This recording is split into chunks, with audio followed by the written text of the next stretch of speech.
नमस्कार। आप सभी का हमारे चैनल जय गुरुदेव उत्तराखंड पर एक बार फिर से बहुत बहुत स्वागत है। आशा करते हैं कि आप और आपके परिवारजन सभी स्वस्थ होंगे। तो इसी कामना के साथ बढ़ते हैं आज के अद्भुत क्रमांक की ओर। आप में से बहुत से जनों का यह एक सामान्य सा प्रश्न है कि हम अपने जीवन में सुख सौभाग्य को, अपने भाग्य को क्रियान्वयन कैसे करें। जीवन में हर किसी की यही परेशानी रहती है कि जो भाग्य है वह निरंतर उनका साथ नहीं देता। जीवन में बहुत परिश्रम करने के बाद, अच्छे कर्मों के बावजूद भी जीवन में भाग्यवश कुछ ऐसा हो जाता है कि जिसकी हम कभी उम्मीद नहीं कर पाते। तो प्रश्न यही है कि अपने जीवन में हम ऐसा क्या करें कि हमारा भाग्य सदैव हमारा साथ दे। और महाराज जी की कृपा से महाराज जी ने भी इसके लिए बहुत ही अद्भुत कुछ बताया है। तो उसी क्रम में बढ़ते हैं आगे आज के क्रमांक की ओर। महाराज जी का एक कथन है कि जो व्यक्ति जीवन में आस्थावान होता है, उसकी आस्था इतनी अटूट होती है कि उसकी आस्था से यह सृष्टि उसके लिए, उसके पक्ष में कार्य करने के लिए स्वतः ही सम्मिलित हो जाती है। महाराज जी ने सृष्टि को बड़ा ही गूढ़ बताया है। महाराज जी ने बड़े रहस्य के साथ इस बात को समझाया है कि जीवन में सही कर्मों का, अच्छे प्रकार से जीवन को जीने से यह सृष्टि संपूर्ण रूप से आपके लिए कार्य करना प्रारंभ कर देती है। आपकी प्रत्येक मनोकामना को पूर्ण करने के लिए पूरी सृष्टि इसमें सम्मिलित हो जाती है। अब महाराज जी का ये कथन थोड़ा सा अगर हम गहराई से समझने का प्रयास करें तो हमें हमारे प्रश्न का उत्तर मिल जाता है। जैसा कि कल के क्रमांक में आपको मैंने यही बताया था कि जीवन जो है वह कर्म बंधन पर आधारित है, कर्म चक्रों पर आधारित है। तो एक बात तो आपको कल से यह समझ में आ गई होगी कि जीवन में सत्कर्मों को रखना बड़ा ही अद्भुत होता है। जीवन में सदैव अच्छे कार्य करने से आपके कर्म सफल हो जाते हैं और कर्म चक्र उसी के अनुरूप अच्छे फलों को जीवन में आपके लिए आकर्षित करता है। लेकिन जब बात हो ही रही है कर्मों की, तो अपने कर्मों पर आपको विश्वास रखना भी बहुत जरूरी है।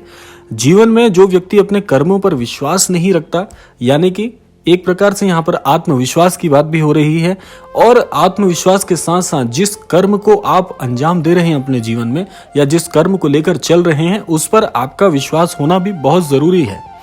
क्योंकि बहुत से लोग ऐसे होते हैं जो कहते हैं कि मैं अच्छा कार्य तो करता हूं, जीवन में सत्कर्मों की ओर ही अग्रसर हूं, लेकिन उसको अपने सत्कर्मों पर भी विश्वास नहीं है कि ये सत्कर्म मेरे जीवन में एक बार फिर से प्रवेश कर मेरे लिए अच्छी घटनाओं को आकर्षित करेंगे। तो आपको यह भी विश्वास करना पड़ेगा कि सही कर्म करने के साथ साथ संपूर्ण विश्वास भी रखना जरूरी है। और बहुत से लोगों में विश्वास की तो बहुत कमी है, संपूर्ण विश्वास की तो बात ही कम है। बहुत से लोगों को विश्वास ही नहीं है। और ज्यादातर, और ये समस्या वाली बात है कि ज्यादातर आस्थावान लोगों के लिए, आध्यात्मिक लोगों के लिए, ईश्वर से जुड़े हुए लोगों के लिए, यानी कि आस्तिक लोगों के लिए, ये बड़ी परेशानी का सबब है कि अपने जीवन पर, अपने आध्यात्म पर उनको विश्वास नहीं है कि मेरे जीवन में ही हमेशा क्यों विपरीत होता है, मेरे जीवन में ही आखिर परेशानियां क्यों चली आ रही हैं। ये आपका विश्वास कमजोर हो रहा है। आपको यहां पर रुकने की आवश्यकता है। आपको यह समझना होगा कि अपने जीवन में जो भी कर्म आप कर रहे हैं वह सदैव आपके हित में होंगे, लेकिन विश्वास करना बहुत बड़ी बात है। और इसके साथ साथ कुछ और तथ्य ऐसे हैं। देखिए, जीवन में जैसा हम व्यवहार करेंगे, ये दूसरा बिंदु बड़ा ही महत्वपूर्ण है कि जीवन में हम जैसा व्यवहार करेंगे, ठीक ये सृष्टि वैसा ही व्यवहार हमारे जीवन में भी आकर्षित करके हमें देगी।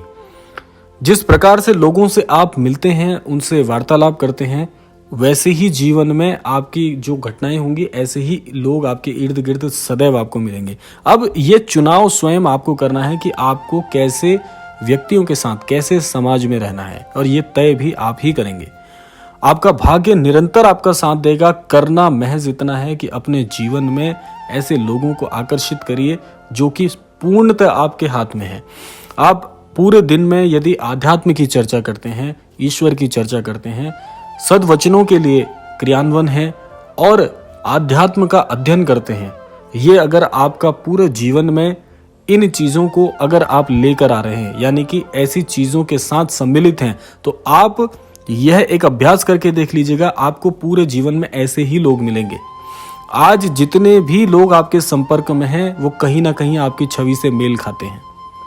यह पूर्ण रूप से सत्य है। आप अपने इर्द गिर्द एक बार नजर डाल के देखिएगा कि जितने भी लोग आपके संपर्क में हैं, क्या वे एक रूप से आपके छवि चित्र नहीं है जैसा आप व्यवहार करते हैं, क्योंकि आप उन्हीं लोगों को, उन्हीं समाज को, उन्हीं घटनाओं को आकर्षित करते हैं जो आपके अंदर किसी न किसी तौर पर व्यवहारित है, आपके अंदर रची बसी है।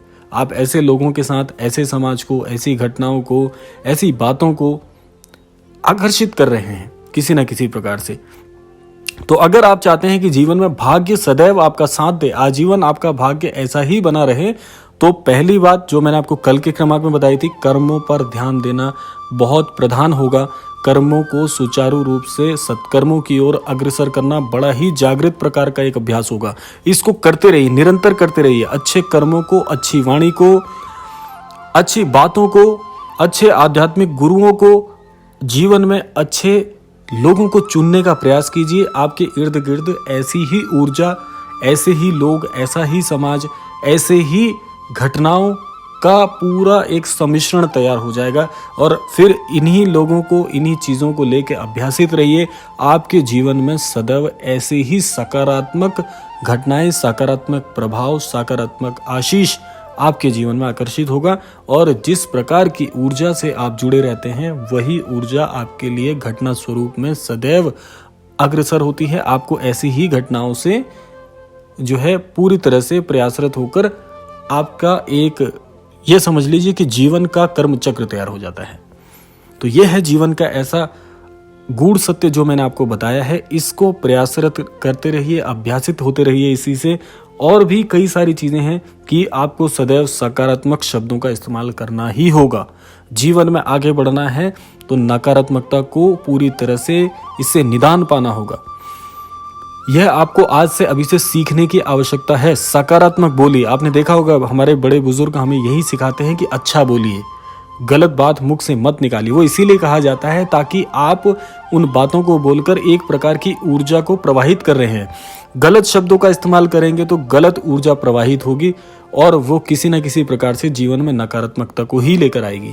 अच्छे शब्द बोलेंगे। श्री राम जी के नाम का जाप करने के लिए क्यों बोला जाता है, उसका सीधा सा कारण यह है कि श्री राम जी का जो नाम है, उस श्री नाम से निकलने वाली जो ऊर्जा है वह इतनी सकारात्मक है कि वे हर प्रकार से जो भी आपको जीवन में पलट कर देगी वो सकारात्मक ही होगा। इसीलिए कहा जाता है कि जीवन में जितना भी समय मिलता है श्री राम जी के नाम का जाप कर लीजिए। इससे बड़ा महामंत्र जीवन में कुछ नहीं है।